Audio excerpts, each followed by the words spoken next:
Hey guys, I'm Dimension Jumper and today I'll be reviewing the Cloak and Dagger level, which was released back in March of 2018 for LEGO Marvel Super Heroes 2.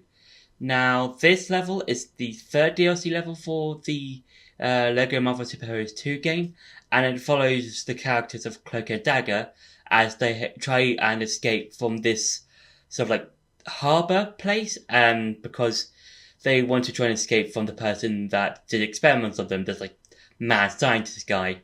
And yeah, that's basically the whole level. And at the end, they have to fight, I think, another guy who was experimented on by the same person who gave Cloak and Dagger their powers.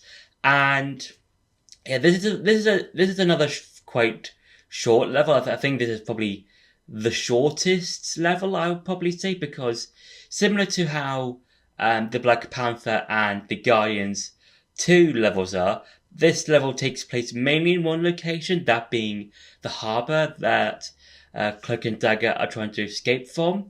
And this is probably the shortest one out of the ones so far. And yeah, I think this is another level that's really good in how it uses its characters, similar to how the Black Panther one was, in terms of like how they use both T'Challa and Shuri in that level. And this is another good use of how it uses both Dagger and Cloak.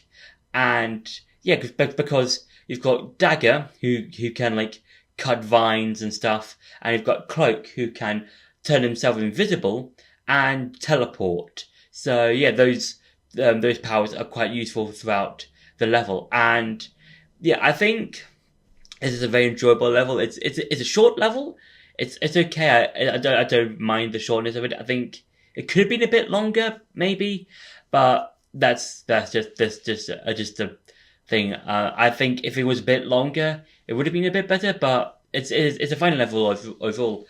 And yeah, I do enjoy how you have to use both powers and abilities. For example, in about halfway through the level, you have to use Cloak to go past this camera scanner thing that has like the motion later to it. So if it's invisible, go past it, pull a lever down to bring Cloak over to you, and then teleport to where the main boss is, and then scare him. Then you can continue bringing Dagger across. And yeah, I think this is a really fun level. One of the other things that I'm not a huge fan of is the boss. I feel like the boss is not the greatest boss. I'm not a huge fan of the boss. It's just the guy just picks things up and throws them to you, and you just have to use your powers to hit him back. And yeah, I'm not a huge fan. I'm not a huge fan of the boss. It feels bland, the boss. I think yeah, I'm not a huge fan. I'll probably show it to you during the gameplay. So yeah. And now I'm going to show you the level itself, so yeah. So, with the Cloak and Dagger level, I feel like, to me personally, this feels like the shortest out of the levels in the DLC levels for this game, for like Marvel Super Heroes 2. And I think that's mainly because of the location, because you're in this like dock area, and this is basically an escape sort of mission, and I think this does feel a bit short, and yeah, I think it's just because I just really think it's because it's just like where you are, and it does just feel short overall, and yeah, but I do like the use of Cloak and Dagger's abilities, because Cloak can move stuff. He can teleport, and also he can turn invisible, which is quite good. And it's also, I think it's quite nice. And he can also use his invisibility to get past certain areas, and like mainly like security cameras. So kind of similar to Black Widow and Nick Fury when it comes to their abilities, because both Black Widow and Nick Fury can turn invisible and go past the security cameras so that they can get to like switches and stuff like that. So yeah, And this level, you pretty much just have to get from like one place to the next, and then as well as trying to move particular objects about, so that both Cloak and Dagger can they can escape.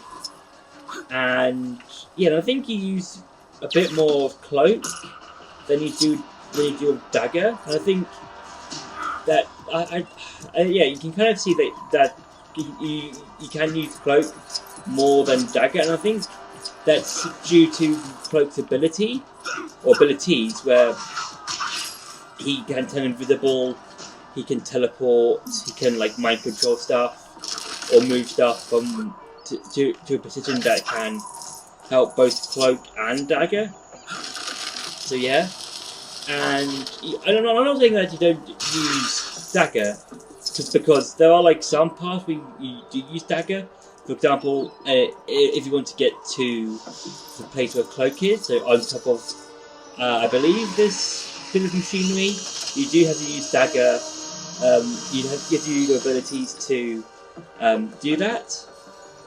And yeah, I think overall it's a fun level. I do enjoy some bits of it. Oh, now we can use Dagger here, and yeah, I think it's fun. Like, I think multiplayer levels like this, so you have to like use both characters. It's quite fun. I think it's like an interesting way of doing it.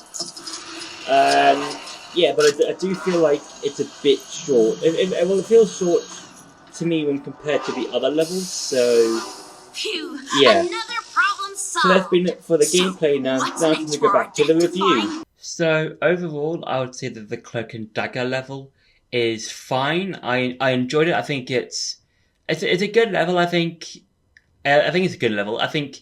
But I also think that it's also quite short.